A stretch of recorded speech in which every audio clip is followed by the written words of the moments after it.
Muy buenos días aquí en México y muy buenas tardes allá en España.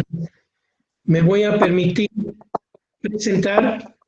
Yo soy el licenciado Miguel Ángel Ortega Solís, soy jefe del Departamento de Derecho Social de la Universidad de Guadalajara.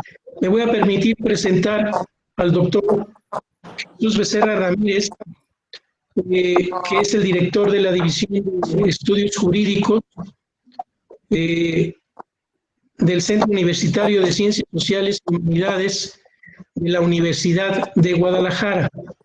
Eh, Él va a hacer la bienvenida de todos ustedes que están presentes el día de hoy. Muchas gracias, doctor Becerra.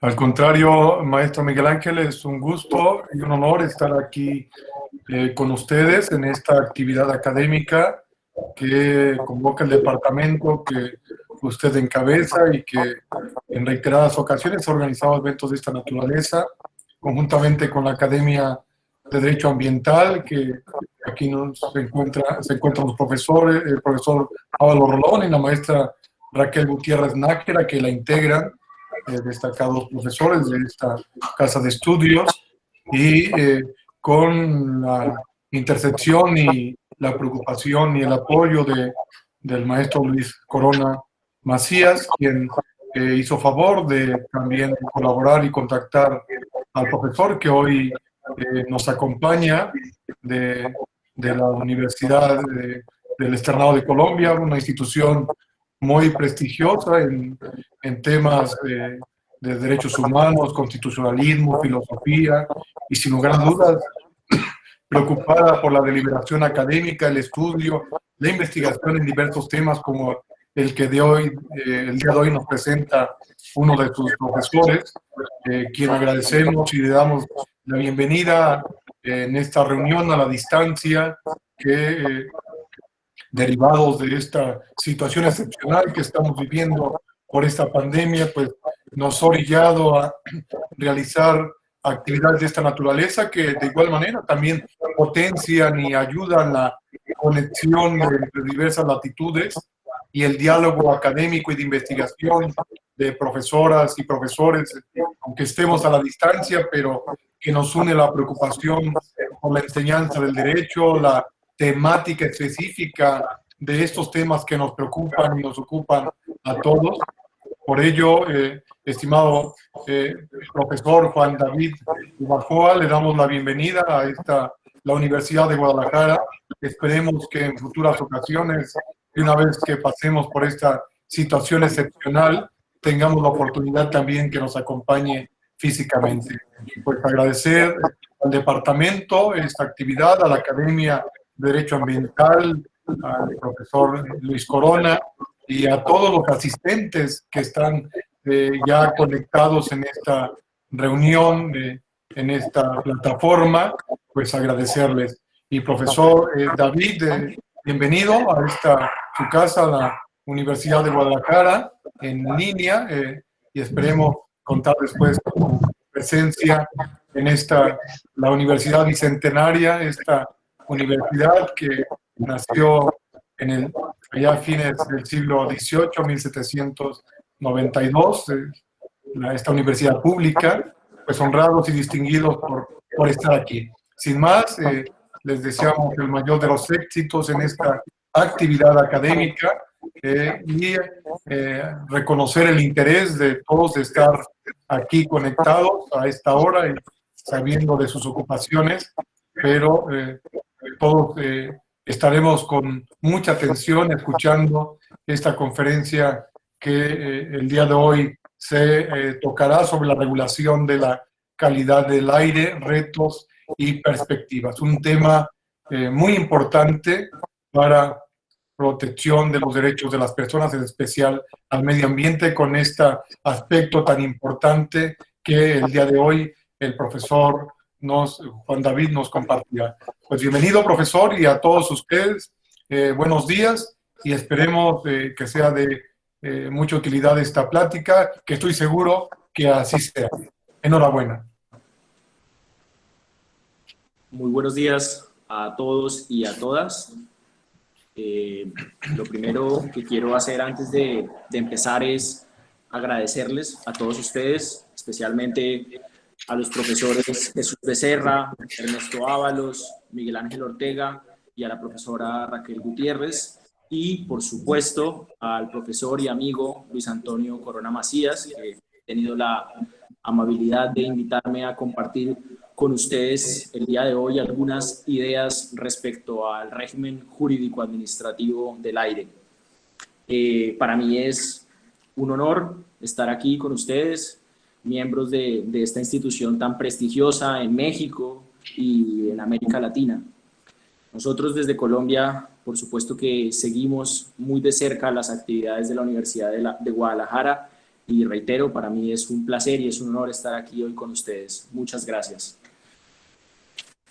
Esta exposición o charla se titula Regulación de la calidad del aire, retos y perspectivas. Pero realmente hoy voy a hablar únicamente de un problema o de un reto que considero estructural en la medida en que afecta a todo el régimen jurídico administrativo del aire. Es el problema de los niveles de emisión y de los niveles de inmisión o de calidad del aire. Para hablar de ese problema, de ese reto, de esa dificultad, voy a dividir esta exposición en 3 partes. Las 2 primeras partes se refieren a conceptos básicos, a conceptos estructurales que nos ayudan como a ubicarnos un poco en el régimen y que nos ayudan un poco a entender el problema, la dificultad. Y en la tercera parte, pues ya entraré de fondo en el problema. Entonces, en la primera parte vamos a hablar del concepto de atmósfera muy rápidamente. En la segunda parte voy a hablar del concepto jurídico de contaminación atmosférica, también de manera rápida y somera. Y ya finalmente hablaré de los niveles de emisión y de los niveles de inmisión o de calidad del aire, que como ya dije, son el problema principal de esta exposición, de esta charla. Entonces voy a compartir pantalla para mostrarles unas diapositivas que he preparado y empezamos.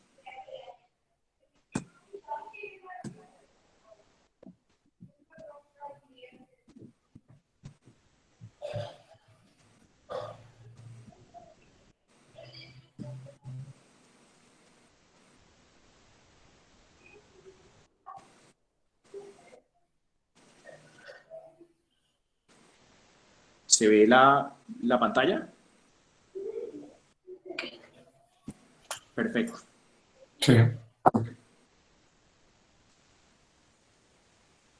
Bueno, como les decía, el primer concepto general, básico, estructural del que voy a hablarles es el concepto de atmósfera, que es la protagonista de todo este régimen, de todo el régimen jurídico-administrativo del aire. Y bueno, lo básico. La atmósfera es una envoltura, eso es una envoltura que rodea al planeta Tierra, pero no solamente al planeta Tierra, sino también a otros planetas como Júpiter, como Neptuno, Marte, etc. Y esa envoltura que rodea a nuestro planeta y a otros es muy importante, especialmente la nuestra, porque gracias a esa envoltura se pueden desarrollar todos los tipos de vida que nosotros conocemos. ¿Por qué? Porque esa atmósfera, ese recurso natural, nos brinda unos beneficios. Esos beneficios son tal vez muy conocidos, pero falta o es importante mencionarlos. El más básico, el oxígeno. La atmósfera nos proporciona el oxígeno para poder respirar.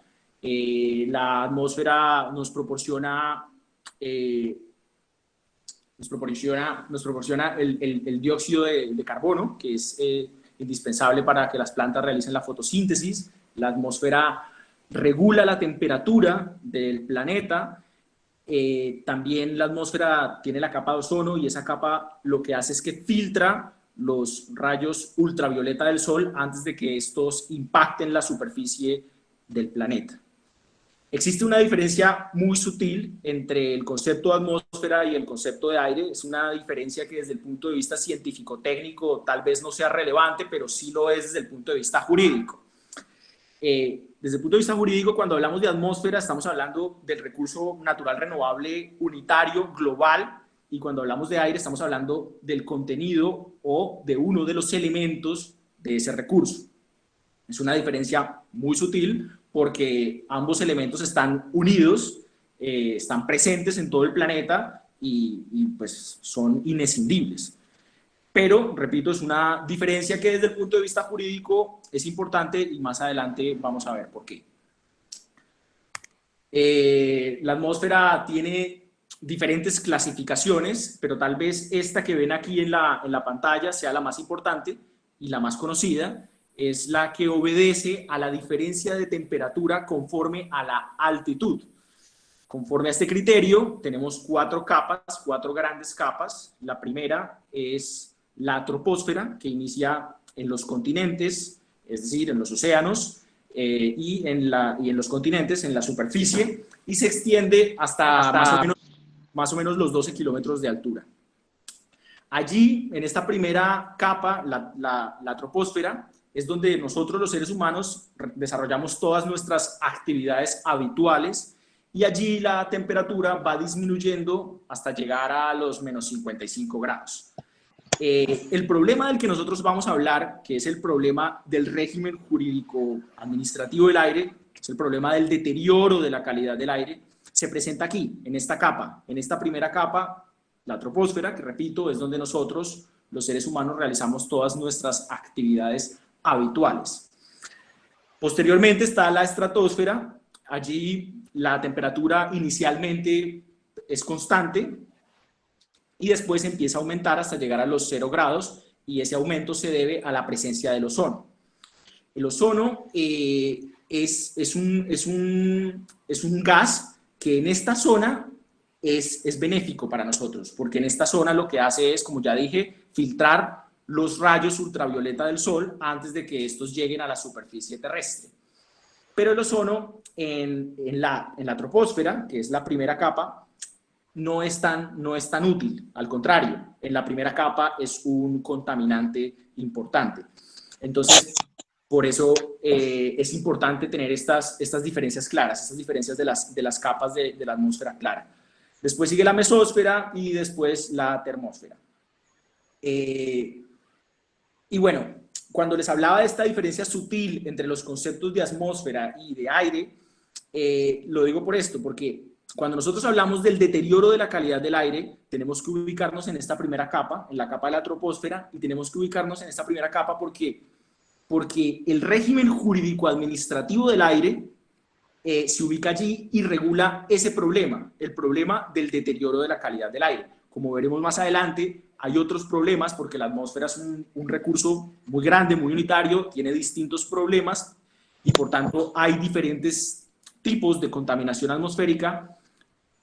Y, por ejemplo, aquí en la estratosfera tenemos otro problema muy conocido que es el agotamiento de la capa de ozono. Entonces, por eso es claro como tener es importante tener claras estas diferencias para entender cómo cada problema tiene su propio régimen jurídico y cómo el régimen del que vamos a hablar hoy es el régimen del deterioro de la calidad del aire, que es el que se presenta en esta primera capa, la troposfera. La naturaleza jurídica de la atmósfera. La naturaleza jurídica de la atmósfera es importante mencionarla para entender en qué se fundamenta la protección del Estado, la intervención pública del Estado en la protección de este recurso. No es un bien de dominio público, como algunos autores lo sostienen. Yo creo más bien que es una cosa común, una cosa fuera del comercio, y la cosa común es, en esencia, la categoría antigua del derecho romano que establecía que todas las cosas, que las cosas comunes pertenecen a todas las personas sin distinción alguna y todas las personas pueden utilizarlas sin ningún tipo de impedimento.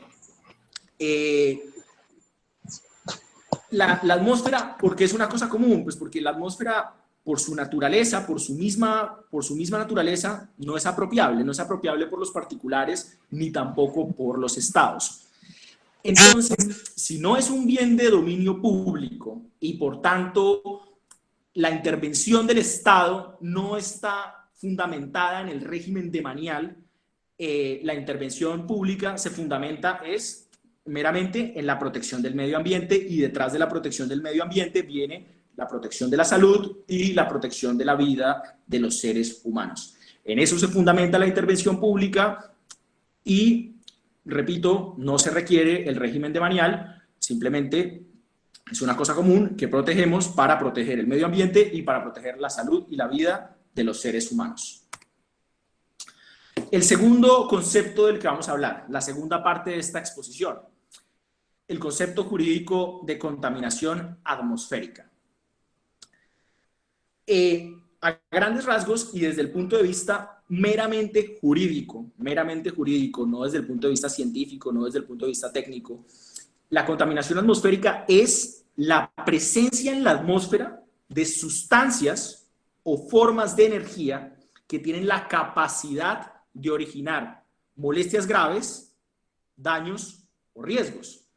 Es decir, se requiere que esas sustancias, que esas formas de energía que están presentes en la atmósfera tengan una capacidad lesiva.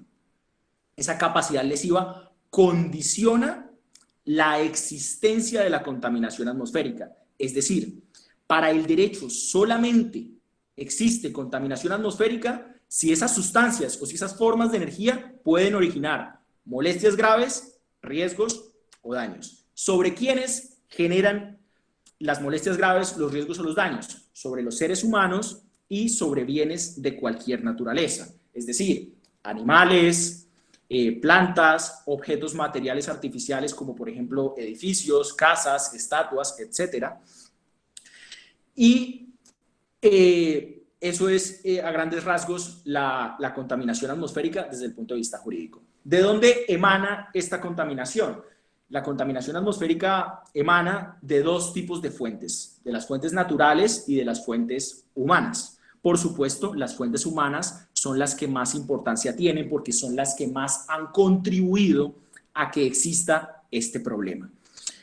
Como ejemplos de fuentes naturales podemos poner las tormentas de arena, la erosión del suelo, un incendio forestal provocado por una causa natural como por ejemplo la caída de un rayo, etcétera, etcétera. Y los ejemplos típicos de fuentes humanas pues son la industria, la vivienda, la agricultura, la ganadería, etcétera, etcétera. Esa capacidad lesiva de la que les hablé al principio, que condiciona la existencia de la contaminación atmosférica, se debe a la misma naturaleza de la atmósfera. Es decir, la atmósfera es un recurso natural renovable y como todos los recursos naturales renovables tiene una capacidad de autopurificación, es decir, ella misma absorbe o disuelve los contaminantes que están en ella, pero hasta cierto punto. Es decir, esa capacidad de autopurificación no es ilimitada. Y como no es ilimitada, cuando las emisiones de contaminantes son excesivas, cuando tienen un grado de importancia mayúsculo y por tanto se supera esa capacidad de autopurificación, es entonces cuando vemos la capacidad lesiva y cuando vemos que se pueden generar molestias graves, riesgos o daños. Esa dependencia del concepto genera una dificultad para el derecho y nos genera la siguiente dificultad. Es decir, este concepto del que estamos hablando es, desde el punto de vista jurídico, indeterminado. Es un concepto jurídico indeterminado que está compuesto a su vez por tres conceptos que también son indeterminados: el concepto de daño, el concepto de riesgo y el concepto de molestia grave. Entonces, para solventar esa dificultad, lo que ha hecho el derecho es que ha acudido a 4 elementos y a través de esos 4 elementos intenta concretar el contenido de este concepto, intenta darle mayor concreción, precisión, etcétera, y por tanto busca que este concepto genere efectos prácticos. Esos 4 elementos son muy importantes y 2 de ellos son o forman parte de la tercera parte de esta exposición. El primer concepto o el primer elemento es el elemento de las actividades potencialmente contaminadoras. Es decir, el derecho, para darle contenido a este concepto, intenta precisar cuáles son las actividades potencialmente contaminadoras. El segundo concepto es el concepto de contaminante. Entonces, lo mismo, el derecho intenta determinar o tipificar cuáles son esos contaminantes para darle contenido a este concepto. Y los dos últimos elementos son los niveles de emisión y los niveles de imisión o calidad del aire. Entonces, reitero, a través de estos cuatro elementos, el derecho intenta darle contenido al concepto jurídico de contaminación atmosférica, intenta darle concreción para que pueda generar efectos prácticos. Como les decía al principio, cuando les explicaba el concepto de atmósfera y la estratificación de la atmósfera, hay diferentes problemas atmosféricos y por tanto existen diferentes clases de contaminación atmosférica. Los problemas atmosféricos más importantes, o más bien los que han llamado más la atención del derecho, son la lluvia ácida, el agotamiento de la capa de ozono, el cambio climático, que hoy por hoy es el problema medioambiental más importante del planeta, y el deterioro de la calidad del aire.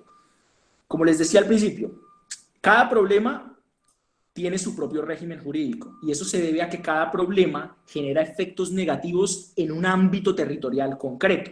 Por ejemplo, la lluvia ácida genera efectos negativos o ha generado efectos negativos principalmente en los países de América del Norte y en los países de Europa. Por tanto, tiene un régimen jurídico internacional multilateral, regional, podríamos decirlo, y su tratado base es el Convenio sobre la Contaminación Atmosférica Transfronteriza a Gran Distancia, que fue adoptado el 13 de noviembre de 1969 en Ginebra, Suiza,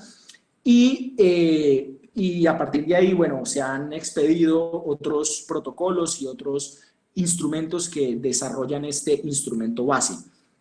Pero reitero, cada problema tiene su propio régimen jurídico porque cada problema genera efectos negativos en un ámbito concreto y el régimen ataca o más bien intenta regular ese ámbito concreto. ¿Por qué hay diferentes problemas y por qué hay diferentes clases de contaminación? Eso se debe a que hay muchísimos contaminantes, es decir, tenemos contaminantes de diferentes tipos, de diferentes naturalezas, y esos contaminantes generan efectos negativos concretos. Entonces, ciertos contaminantes han originado, por ejemplo, el cambio climático, y otros contaminantes generan el problema del que nosotros estamos hablando aquí, que es el deterioro de la calidad del aire. El deterioro de la calidad del aire, que es el que más nos importa hoy, es un régimen de derecho, es un problema que ataca a los municipios, a las ciudades principalmente. En México podríamos hablar de Ciudad de México, de Guadalajara, etcétera. En Colombia podríamos hablar de Medellín, de Bogotá, de la zona minera del Cesar, etcétera.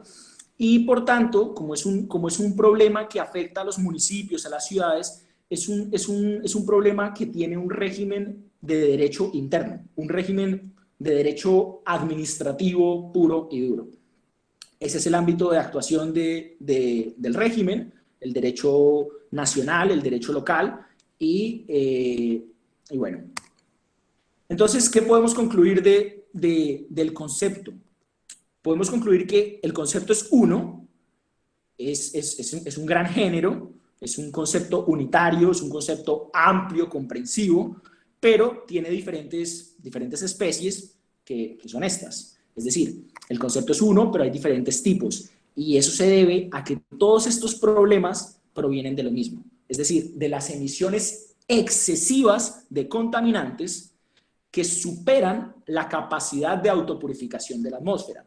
Entonces, reitero, todos los problemas provienen de lo mismo, pero como hay distintos tipos de contaminantes, hay distintos problemas y distintos regímenes.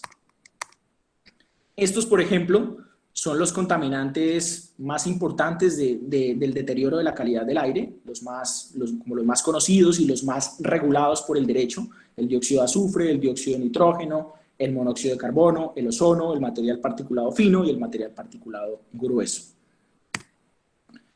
Los efectos negativos generales de esos contaminantes son los que pueden ver ahí en la diapositiva: molestias, irritación de las mucosas, irritación de las vías respiratorias, alteraciones de la función pulmonar, enfermedades de las vías respiratorias como la bronquitis crónica, aumento del riesgo de enfermedades cardiovasculares, aumento del riesgo de cáncer de pulmón y de otros órganos, perturbaciones del sistema nervioso, etcétera, etcétera. Los contaminantes del aire y el deterioro de la calidad del aire, como dije al principio, pues afecta a todos los seres humanos, y no solamente a los seres humanos, sino también a bienes de cualquier naturaleza, como plantas, animales, etcétera. Pero existen grupos de personas especialmente vulnerables, y son estos grupos que pueden ver aquí en la diapositiva. Los niños, los ancianos, los bebés, las personas que por su condición ya padecen alguna enfermedad cardiovascular o alguna enfermedad respiratoria, etcétera, etcétera. Son personas que son especialmente sensibles, especialmente vulnerables ante la contaminación del aire. Y bueno, hemos, como ya dije, explicado las dos primeras partes, las partes de conceptos básicos, de conceptos estructurales. Explicamos primero la atmósfera, después explicamos la contaminación atmosférica, y ahora vamos a la tercera parte, la parte de los niveles de emisión y de los niveles de inhibición o de calidad del aire.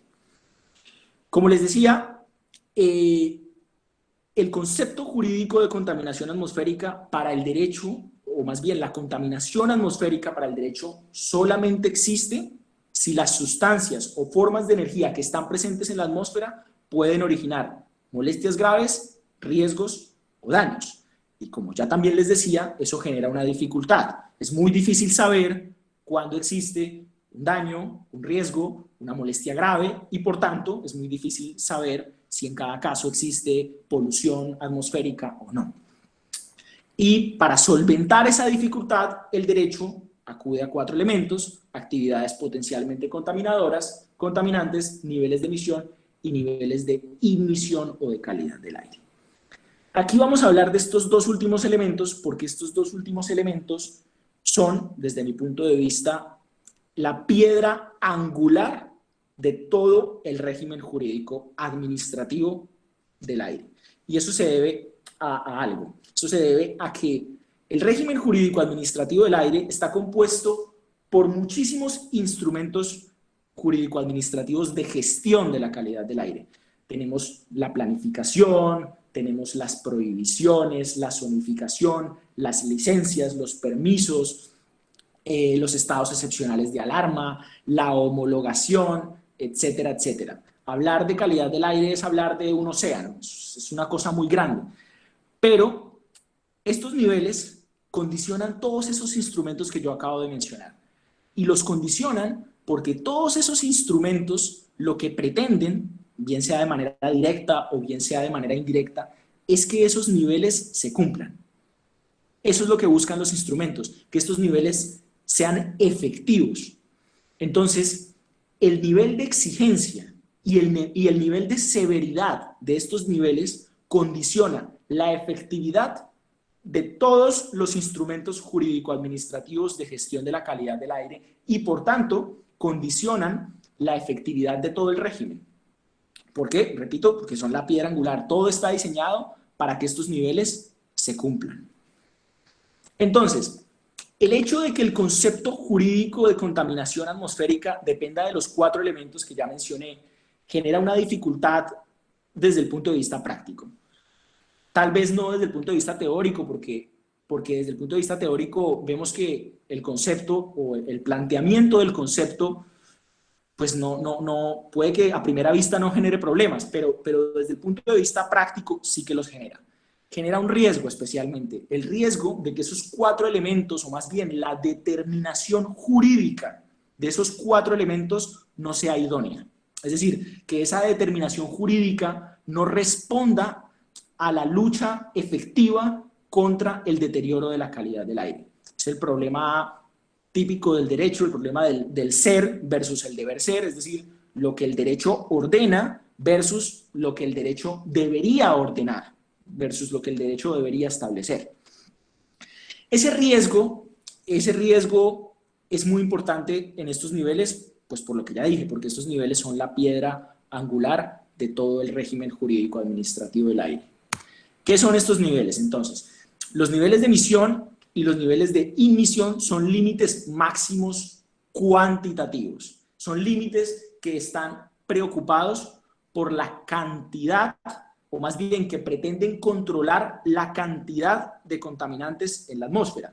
Entonces, la emisión se refiere a la descarga, es decir, se refiere a los límites de descarga de contaminantes por parte de las fuentes humanas de contaminación.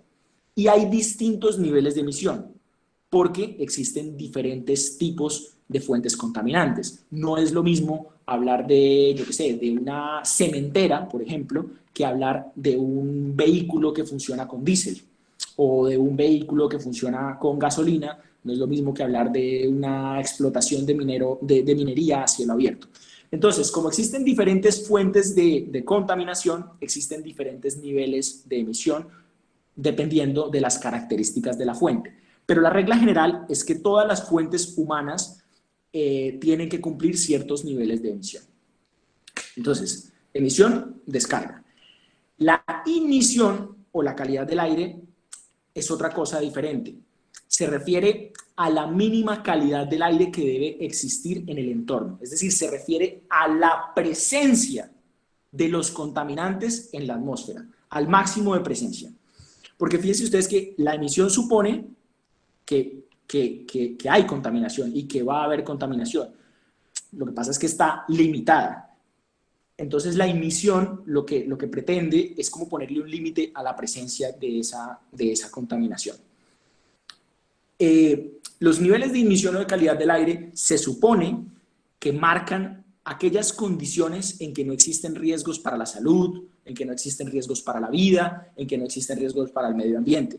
Es más, la normativa colombiana, la normativa de Colombia, de mi país, establece que los niveles de emisión o de calidad del aire son el nivel deseable de calidad del aire, el nivel donde no existe ningún tipo de riesgo, el nivel normal de contaminación.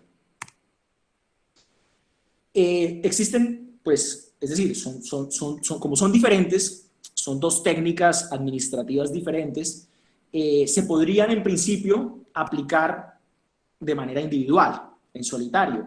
De hecho, el Reino Unido inicialmente aplicaba solamente los niveles de emisión o de calidad del aire, pero el caso es que cada técnica aplicada de manera individual produce sus propias ventajas. Entonces, por eso podríamos aplicar cada técnica de manera individual, sí, en solitario, por así decirlo. Pero, ¿qué pasa? Que son más grandes las desventajas que genera aplicarlo de manera individual. Entonces, lo recomendable es aplicarlos de manera conjunta, que es lo que sucede hoy en la gran mayoría de los países que tienen un régimen jurídico administrativo de gestión de la calidad del aire. Esa aplicación conjunta es lo que Ramón Martín Mateo llama estrategia cualitativa y que es prácticamente lo mismo que María Consuelo Alonso García llaman el método paralelo.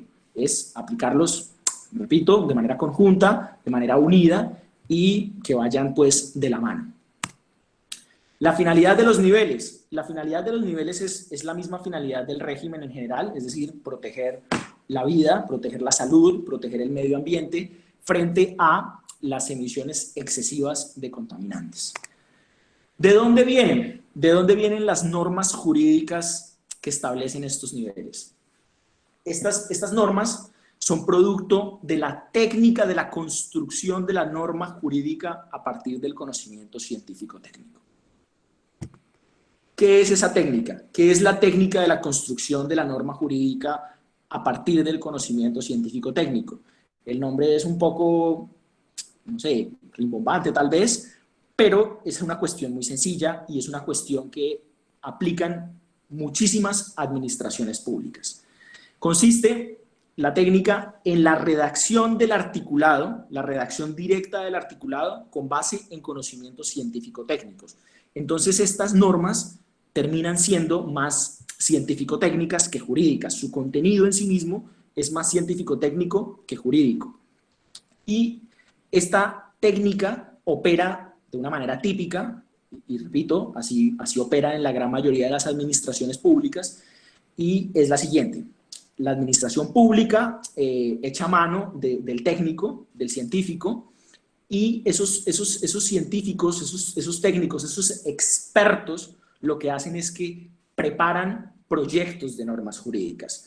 Y preparan proyectos de normas jurídicas con base en elementos del mundo científico-técnico, como por ejemplo las normas técnicas, como por ejemplo la Lex Artis, como por ejemplo los informes de asociaciones privadas y profesionales que se dedican a investigar estas cuestiones, o como por ejemplo con base en informes incluso de entes estatales, etc.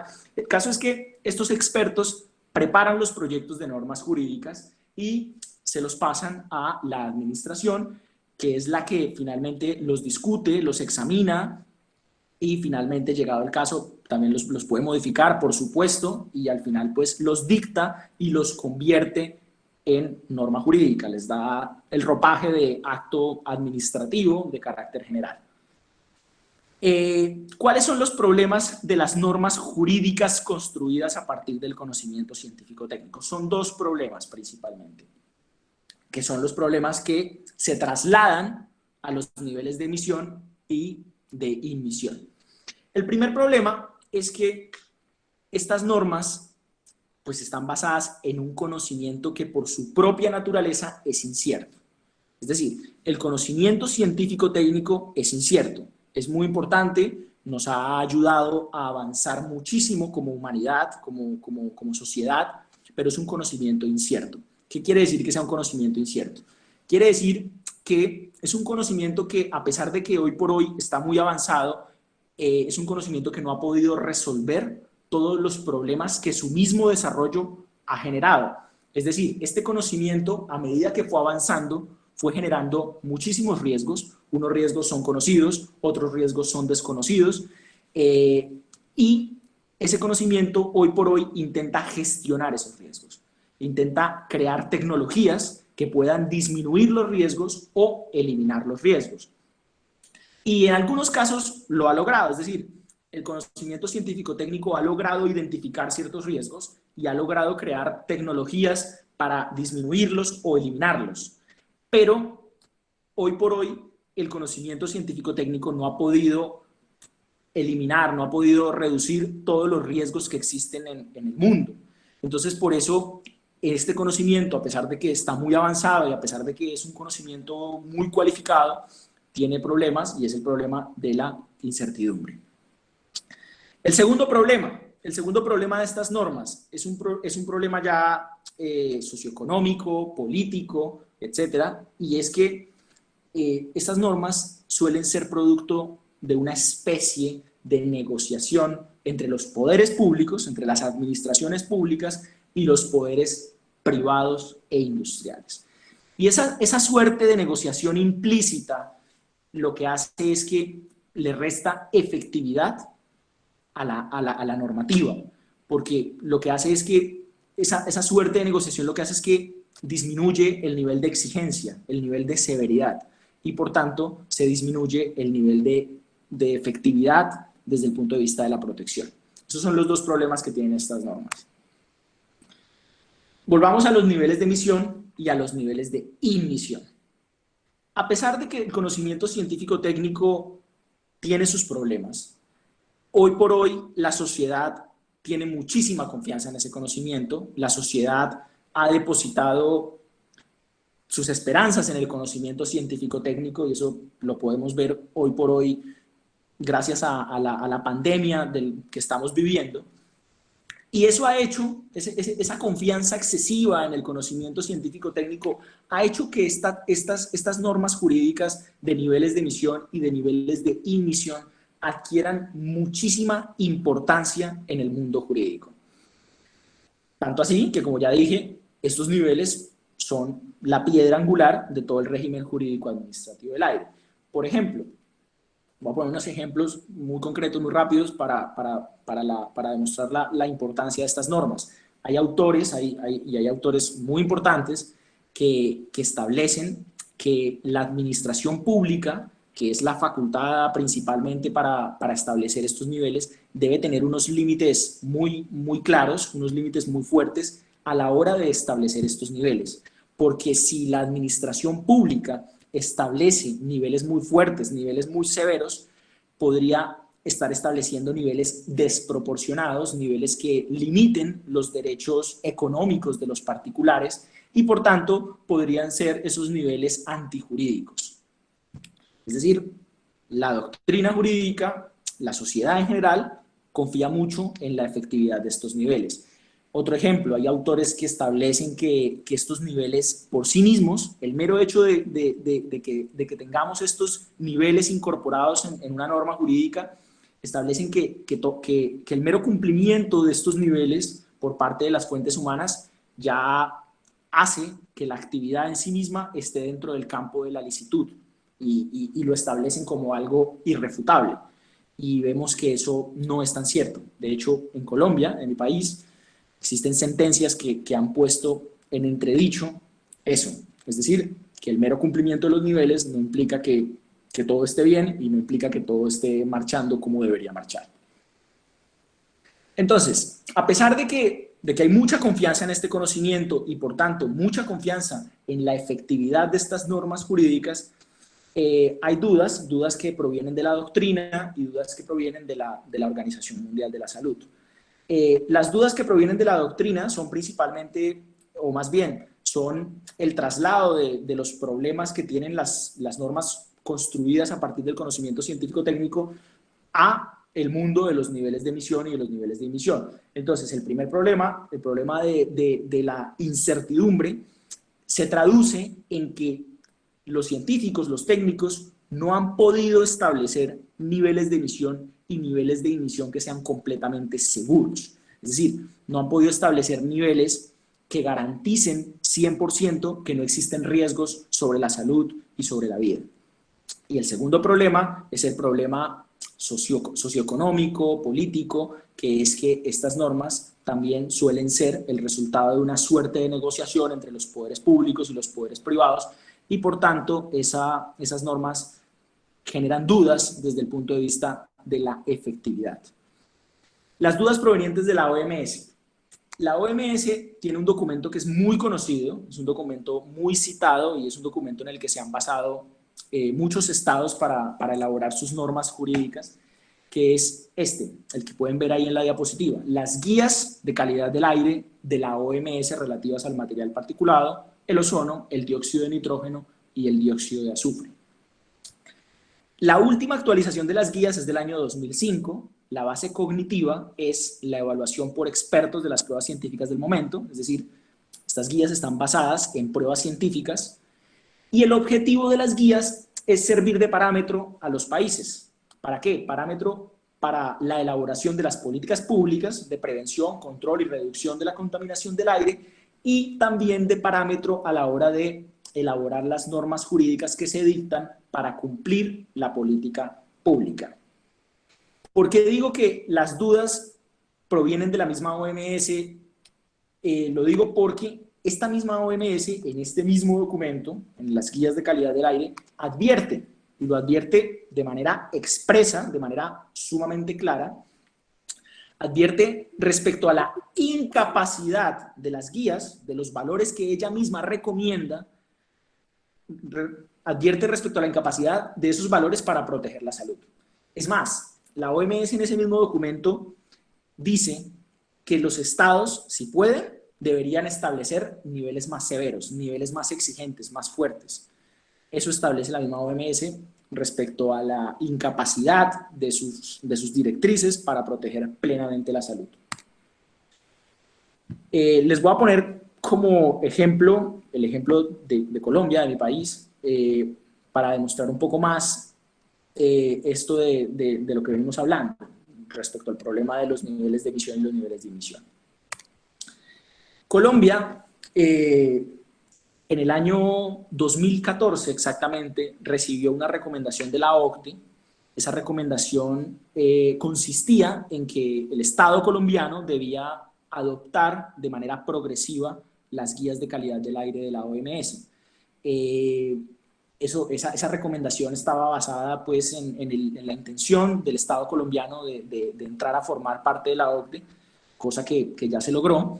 Y entonces, pues el Estado colombiano, muy juicioso, cumplió, dictó una nueva norma, una norma de 1 de noviembre de 2017, y esa norma establece los niveles que pueden ver aquí, los niveles que pueden ver en esta diapositiva. Repito, la norma es de 1 de noviembre de 2017 y la última actualización de las guías es del año 2005. Entonces, como pueden ver en la diapositiva, los niveles actuales de Colombia no son exactamente iguales a las recomendaciones de la OMS. Hay diferencias importantes, por ejemplo, respecto al material particulado fino en exposición prolongada. El nivel de Colombia es 25 microgramos metro cúbico y el nivel que recomienda la OMS es 10 microgramos metro cúbico. O sea, hay una diferencia de 15. Y lo más grave es que esa misma norma del año 2017 establece que en el año 2030, el 1 de enero del año 2030, nosotros vamos a tener unos nuevos niveles. Son unos nuevos niveles que van a entrar en vigor el 1 de enero. ¿Cuál es el problema de esos nuevos niveles? El problema de esos nuevos niveles es que tampoco son completamente iguales a lo que recomienda la OMS.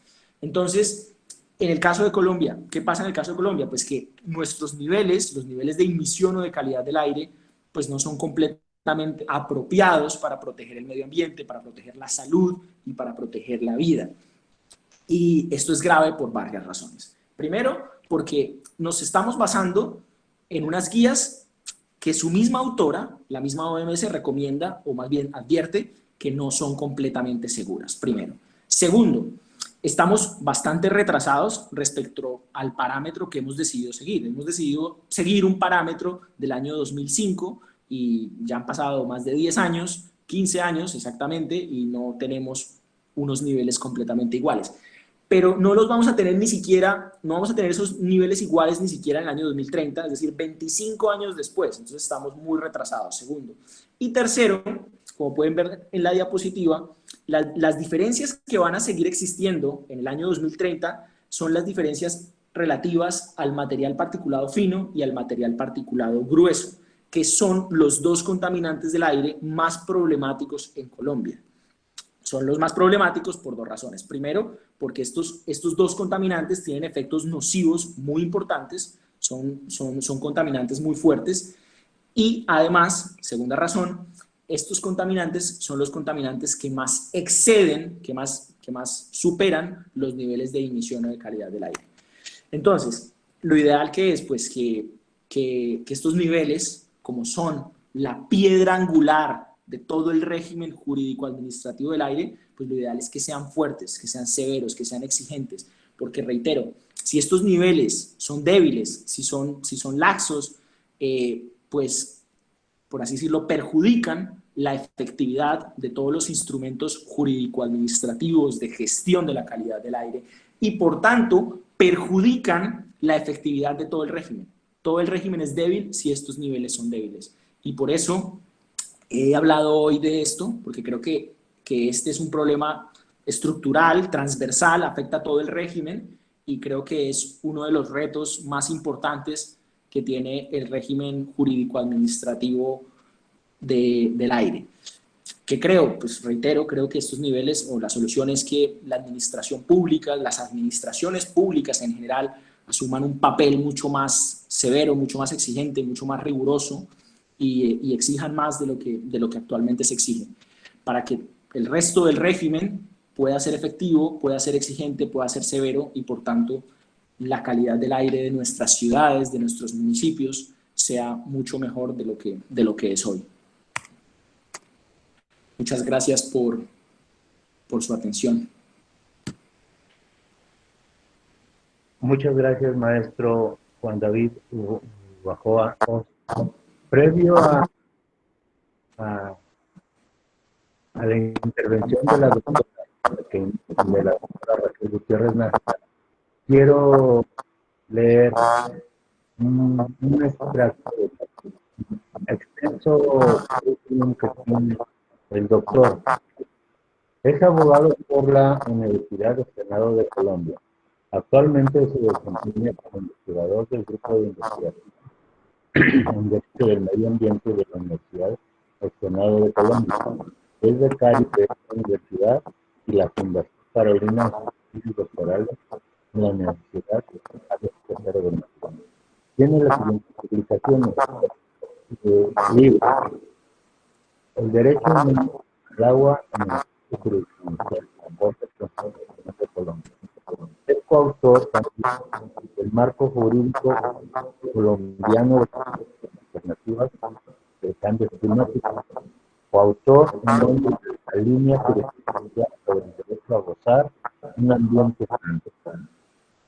Coautor de la problemática nada de la cuestión absoluta de crédito. Profe, Perdón, disculpe que lo interrumpa, pero no se entiende muy bien. un momentito. La problemática nada, ¿se oye bien aquí? No, creo que es un problema con el micrófono. A ver, déjenme ver. Vale.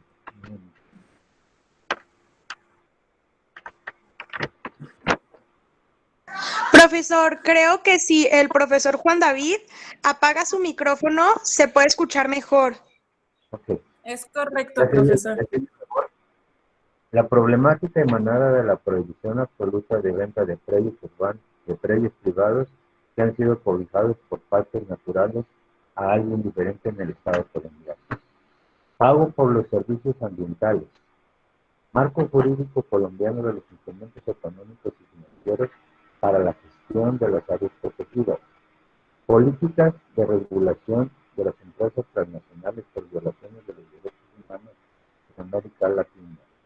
Garantías procedimentales en el ámbito sancionario ambiental, en la personalidad jurídica de la naturaleza de sus elementos versus del deber constitucional de proteger el medio ambiente. Tiene entradas a blog como autor de El día sin carros y motos como medida en beneficio del medio ambiente, merece reflexión.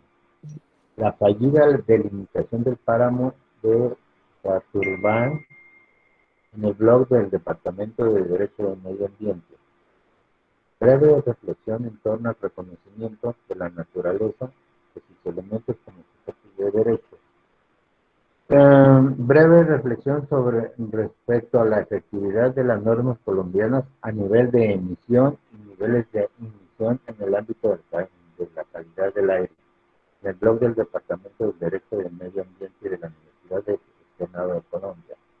Y entradas al blog como coautor, ideas en torno a la supuesta personalidad jurídica de la naturaleza.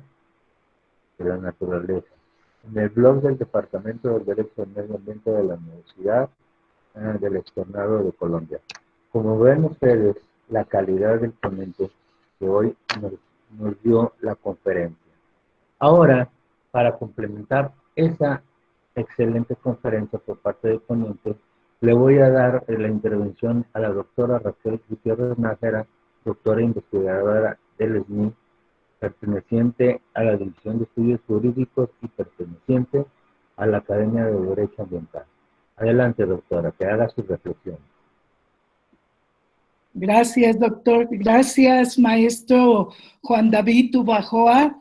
Felicitarlo primero por su excelente plática que nos viene y nos trae a la mesa uno de los problemas fundamentales que me parece que no solamente tiene Colombia, sino tenemos casi todos los países de América Latina, sobre todo, como bien lo dijo usted, por todo el cambio de paradigma que hemos dado del campo a la ciudad, y en donde en nuestros países, cuando menos México, según datos del INEGI, para el 2030 casi o más del 80% de la población mexicana estaremos viviendo en ciudades. Esto significa que el tema de la calidad de vida, como usted bien lo ha dicho, la inmisión derivada de la emisión de contaminantes debido a las diferentes actividades humanas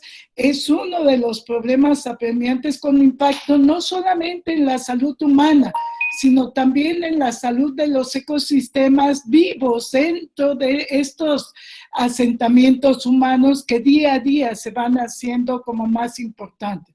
Nosotros vivimos en una, como bien lo comentaba, en una de las áreas metropolitanas más importantes del país, la segunda, ¿verdad? Por todo el impacto en cuanto a población, actividad económica, cuencas hidrológicas y atmosféricas de las cuales formamos parte. En esta tesitura yo quisiera comentarle, un poco abondando su excelente plática, que México tiene un régimen en calidad del aire muy semejante al de Colombia. Como bien se dijo, tenemos también un esquema de derecho administrativo ambiental que deriva de la Constitución, las leyes generales, las sectoriales, las normas oficiales mexicanas y las normas mexicanas. Dentro de lo que son las normas oficiales mexicanas y mexicanas son esos parámetros de carácter técnico que miden los niveles que soportan tanto los ecosistemas humanos como ambientales de contaminación y que cuando se rebasan estos niveles, pues obviamente viene el deterioro, el daño, o en Colombia me llama este concepto de molestia grave. La legislación mexicana únicamente reconocemos el daño o el riesgo, y quizás en estos dos parámetros esté la molestia grave que el sistema colombiano sí reconozca. En ese sentido, quiero decirle que nuestro sistema jurídico va acompañado también de una estrategia complementaria de planeación. Y en este sentido, México tiene una estrategia para la nacional para la calidad del aire 2017-2030, que donde se establece como ese camino hacia donde queremos llegar, sobre todo en las grandes ciudades. También comentarle que la estrategia como aspecto complementario de esta normativa mexicana aborda como los grandes ejes que complementarían una regulación, mas no la sustituyen, y que obviamente tiene que ver con fortalecer toda la normativa de calidad del aire, que está principalmente basada en las normas oficiales mexicanas y en las normas mexicanas. Estas segundas, que no son de carácter obligatorio, sino que son de carácter voluntario. Mas, sin embargo, están en todo un sistema de información y transferencia de contaminantes al que tienen que dar cuenta las empresas o toda la actividad industrial. Con esto voy a llegar un poco a los problemas que usted planteaba. Y en esta tesitura, aparte de fortalecer la normativa, también nos habla de fortalecer las instituciones. Como usted bien lo dijo, el problema de calidad del aire tiene que ver mucho con el aire en el territorio. Y los que tienen el territorio son los municipios, son los estados, y la federación, esa red de estados confederados, pues es la que ampara todos esos aspectos trascendentes a todos los municipios, los estados, en aras de lograr un mejor gobierno.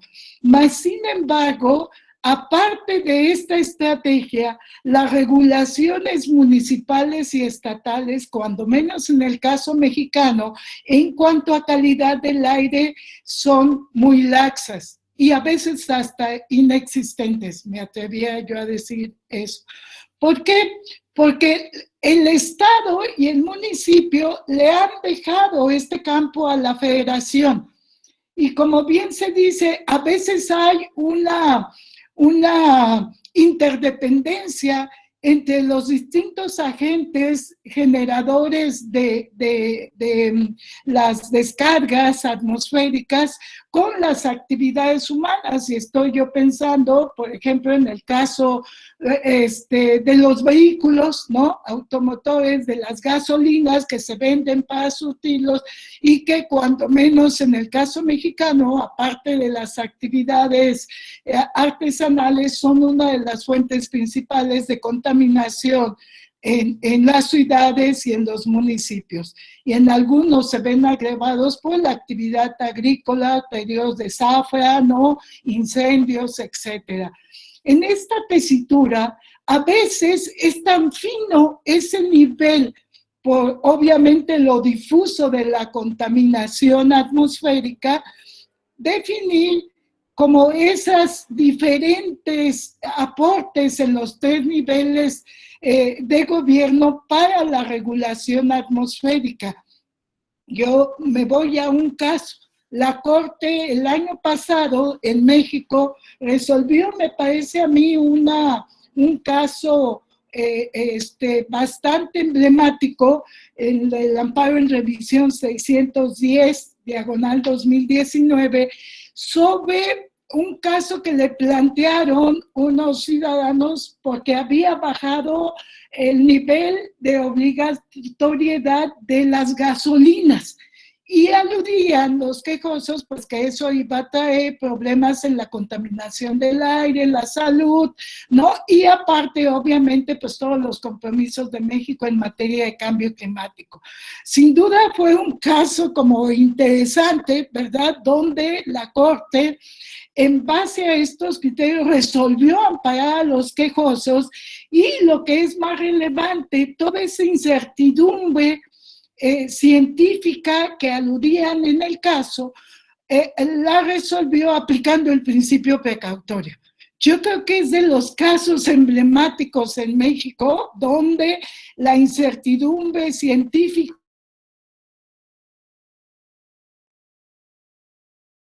la suple con esta interpretación. Pero ¿a qué voy con este asunto? También, como en Colombia, en México tenemos normas mexicanas. Por ejemplo, estoy viendo de la SCA 2014, del 93, ¿no?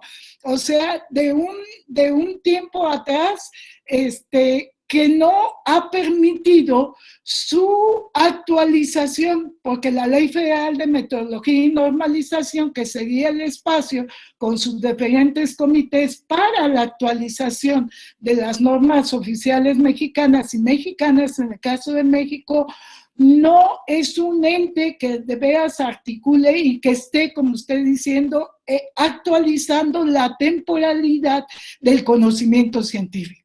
Sin duda alguna, si hablamos de 1993 y del 2014 al 2020, pues el conocimiento científico ha evolucionado tremendamente. Estamos hablando de lapsos de tiempo mayores a 5 años, que sería como un espectro que la propia ley en nuestro país recomienda. En este contexto, y como a nivel de reflexión, me parece a mí que México y Colombia, aplicando obviamente la parte de derecho comparado, ¿verdad?, somos hermanos de los mismos males. De acuerdo a toda su exposición, me parece que aquí hay mucho que trabajar, que en el caso de México, y que puede haber un buen espacio inclusive de retroalimentación para elevar las capacidades a nivel de los municipios y de los estados, porque me parece que ahí es donde todavía no está suficientemente interiorizado en las estructuras gubernamentales que este problema de calidad del aire compete a ellos. de manera concurrente con la federación y que debemos abordarlo en sus justos términos porque bien lo dijo, es de los principales problemas que tienen un impacto no solamente en la salud humana por la contaminación del aire, que en México representa el 3.2% del Producto Interno Nacional, y que si hablamos de la degradación ambiental implica el 5%. Imagínense, casi no hay la diferencia entre uno y otro es minúscula, lo cual nos debía de llamar que si este problema de la calidad del aire se concentra principalmente en nuestras ciudades, México tiene un poquito más de 2.500 municipios, 32 estados federativas, ¿no? Y el distrito, la Ciudad de México. Entonces tenemos que buscar mecanismos donde el conocimiento científico y el sistema de normalización sean de manera más dura. Y los mecanismos programáticos de política ambiental que complementan este sistema regulatorio sean también más eficaces, ¿mediante qué? Pues me parece que necesitamos evaluar si esta estrategia y los programas pro aire que hay a nivel nacional casi en todas las zonas metropolitanas del país están funcionando o no, y si la normatividad está cumpliendo con su cometido o no, porque de otra manera el Producto Interno Bruto que se aplique a todo el cambio de salud de enfermedad ocasionado por la calidad del aire, ya no digamos la pandemia, esta situación de emergencia que estamos viviendo, pues obviamente que su curva va a seguir aumentando para tornarse en un problema de muy difícil afrontarlo si no empezamos ya. Porque efectivamente unas son los gases efectos invernadero que van a toda la estructura del cambio climático y otros son todos los gases de contaminación del aire que va, y partículas que respiramos en el día a día, aunque no las veamos. Yo siempre digo que es la muerte invisible en las ciudades, porque la respiramos las 24 horas del día y no les estamos dando la importancia que tienen para entablar una política regulatoria y de planeación que se complementen y que vayan de la mano para la restauración y la mejor calidad de vida, tanto de los sistemas ambientales terrestres como de los sistemas humanos.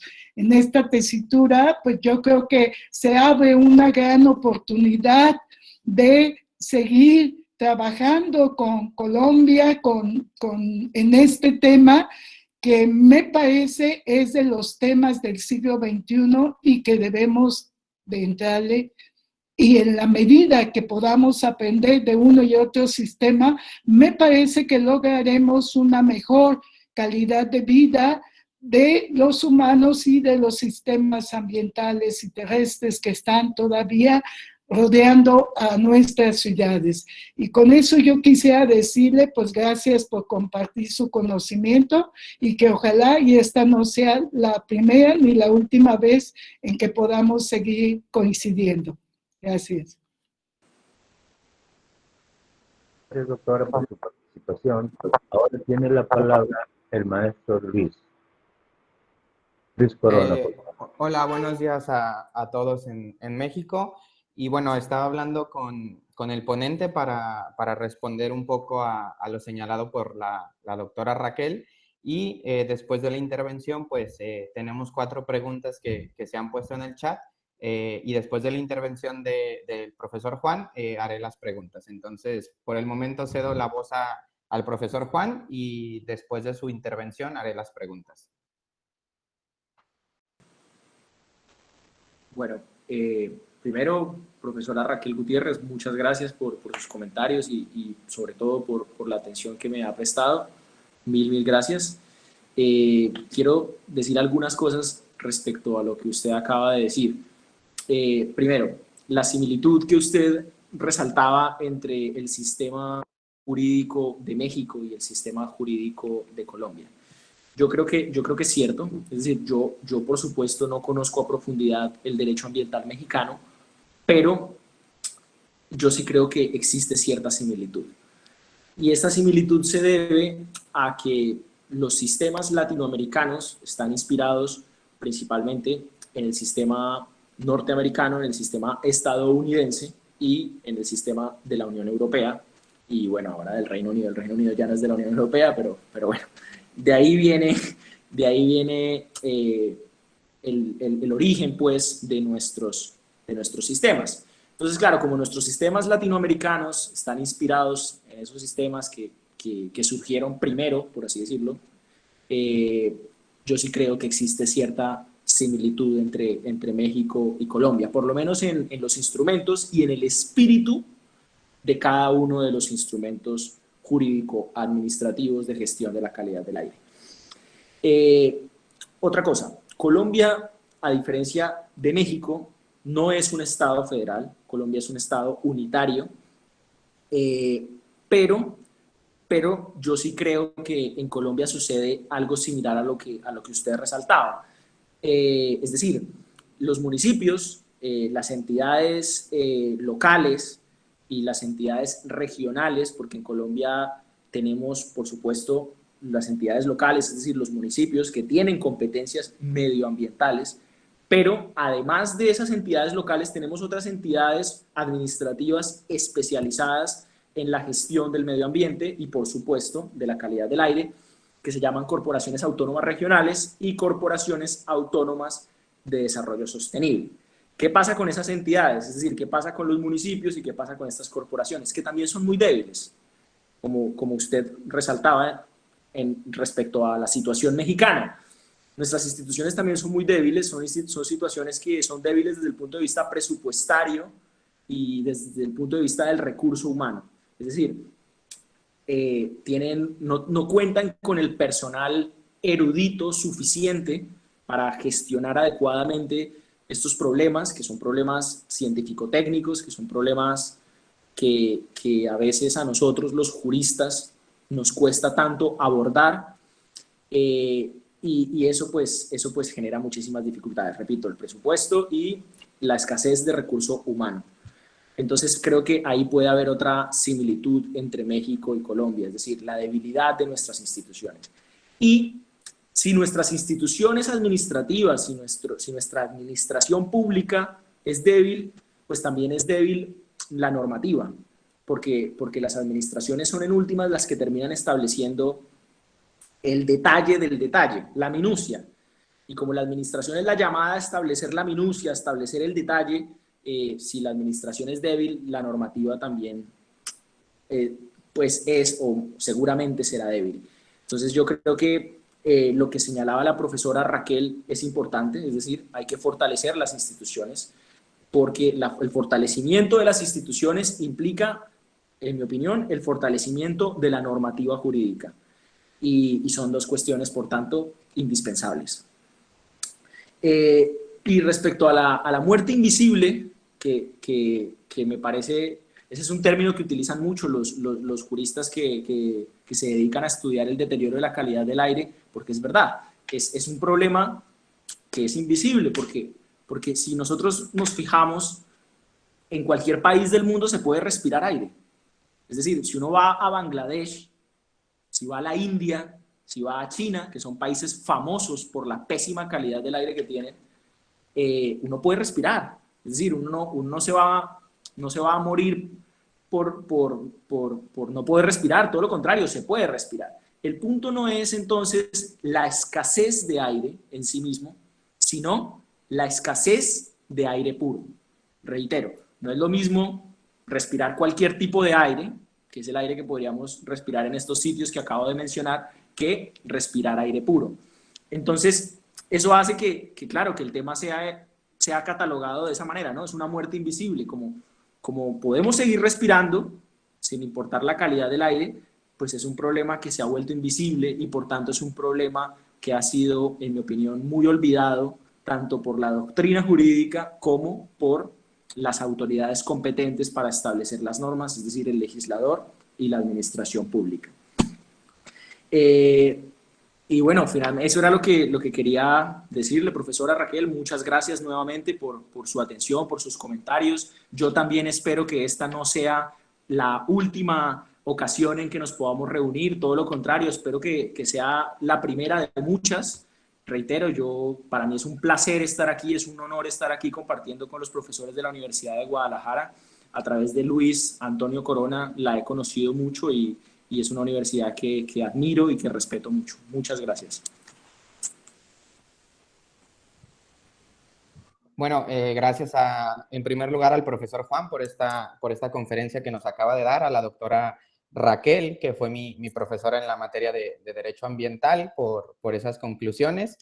Y bueno, me limitaré simplemente a leer las 4 preguntas de corrido por cuestiones de tiempo, y antes agradecer a todos los profesores y a todos los alumnos que siguen aquí con nosotros. Tenemos un aforo en este momento de 132 personas.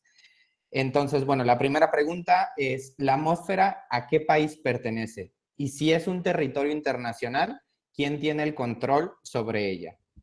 La segunda, ¿cuál sería para usted una estrategia o mecanismo de actuación eficaz, económico y sustentable para efecto de una adecuada regulación de la calidad del aire?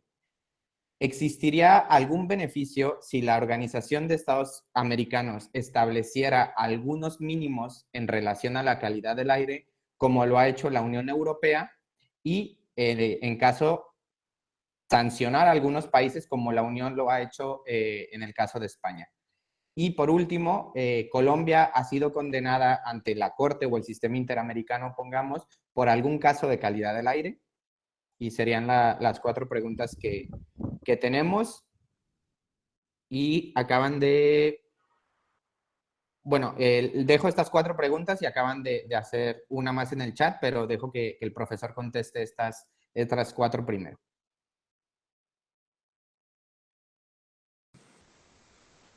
Muchas gracias por las preguntas y reitero, muchas gracias por la atención prestada. Respecto a la primera pregunta, la propiedad de la atmósfera. Como decía al principio de la exposición, la atmósfera es una cosa común. La atmósfera no es un bien privado, no le pertenece a ningún particular, tampoco le pertenece a ningún estado, y es así por su propia naturaleza, es decir, por su propia forma de ser. Es que la atmósfera es una envoltura invisible, incorpórea, y por tanto no es apropiable. Es una cosa común, la antigua categoría proveniente del derecho romano, que establecía que en virtud del derecho natural es una cosa que pertenece a todas las personas y puede ser, que no pertenece a nadie y que puede ser utilizada por todas las personas siempre y cuando ese uso individual no impida el uso de otras personas. En el caso de la atmósfera, pues el uso individual más conocido, más típico, o el uso por excelencia, pues es el oxígeno. Respiramos, necesitamos la atmósfera para poder respirar, y ese uso, por supuesto, que no impide, es un uso individual que no impide el uso de ninguna otra persona.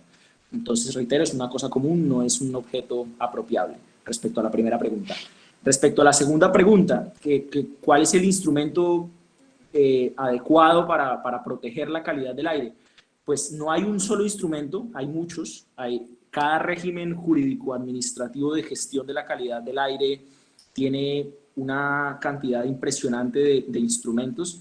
El más típico son las autorizaciones administrativas, las licencias, la zonificación, los estados excepcionales de alarma, las prohibiciones, la planificación administrativa, etcétera, etcétera. Entonces, lo que yo creo es que lo ideal sería pues que todos esos instrumentos de manera conjunta fueran efectivos, porque ellos, a pesar de que son muchos, no son excluyentes entre sí, todo lo contrario, se complementan. Y como se complementan y cada uno de ellos tiene un ámbito de actuación concreto, pues lo ideal sería que todos fueran efectivos y que todos gestionaran el problema desde su propio ámbito de actuación. Respecto a la tercera pregunta, la pregunta de la OEA, Yo creo que es difícil comparar la OEA con la Unión Europea porque son organizaciones diferentes, ¿no? La Unión Europea tiene competencias que la Unión Europea tiene competencias que la OEA no tiene.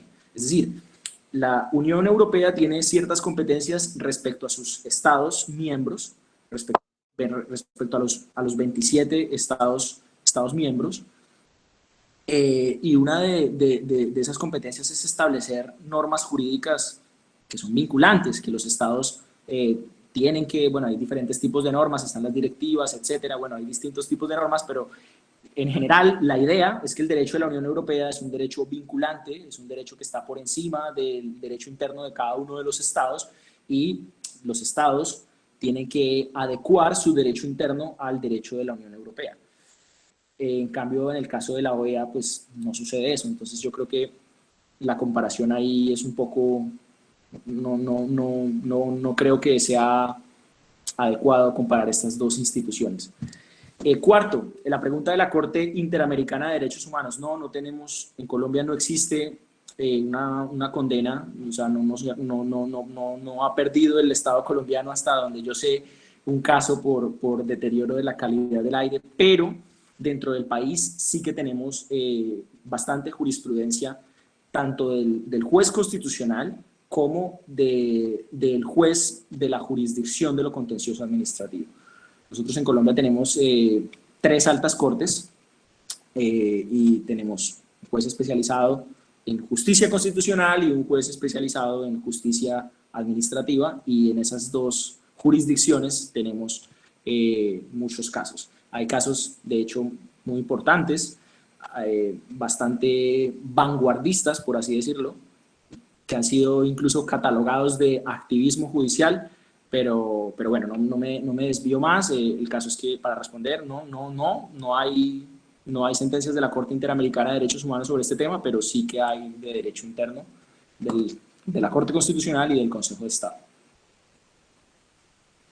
Y bueno, la última pregunta es de un caso colombiano de la ciudad de Cúcuta, acerca de su tema fronterizo que tiene con Venezuela, y en el cual nos señalan algunas afectaciones a la calidad del aire de parte del lado venezolano.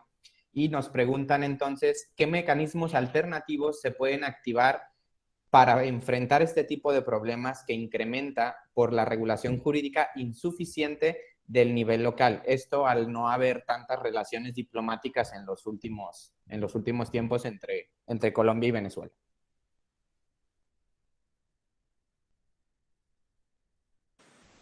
Bueno, esta pregunta ya me la han hecho, en clase sobre todo, los estudiantes me la han hecho.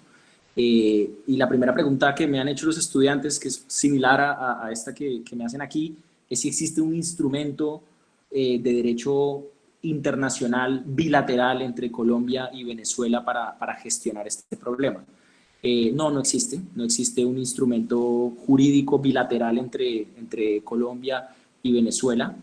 Entonces, lo que sucede allí, o más bien los llamados a gestionar el problema en Cúcuta, que es una ciudad que limita con el Estado venezolano, es las competencias típicas o clásicas de las administraciones públicas competentes, es decir, las funciones típicas, funciones de policía administrativa, funciones sancionadoras, etcétera. Pero lo que dice el estudiante que nos hace esta pregunta es cierto. Es muy difícil que las autoridades administrativas colombianas gestionen de manera satisfactoria el problema, porque es cierto que la contaminación que hay en esa ciudad proviene en gran medida del territorio venezolano. Y ahora, pues las relaciones entre los 2 estados, entre Colombia y Venezuela, son muy malas, son relaciones muy malas desde el punto de vista diplomático, desde el punto de vista político, y eso, por supuesto, afecta las relaciones de las administraciones competentes entre los 2 estados. Yo sinceramente creo que esa situación no podría mejorar de manera significativa hasta que no existan unas relaciones un poco mejores, un poco más Sí, que haya más entendimiento entre ambos países. Y mientras tanto, mientras esas relaciones mejoran, yo creo que lo que debemos esperar los administrados, los ciudadanos, es que las administraciones colombianas competentes ejerzan sus funciones en la mejor medida posible. Eso es lo que creo que se puede hacer respecto a ese problema. Bueno, esas son todas las preguntas que tenemos. De nuevo agradezco a todos los estudiantes y a los profesores que veo por aquí conectados también.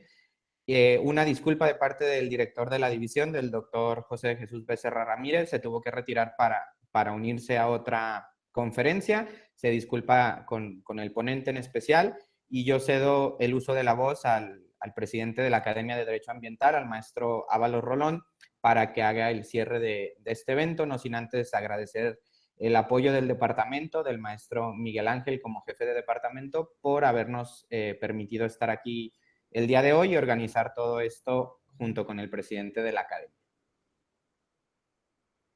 Pues nada más resta, como tú lo dijiste, Luis, agradecer al ponente, a la excelente doctora Raquel, y a todos los compañeros, al maestro Miguel, y a todos los que nos hicieron el favor de acompañarnos.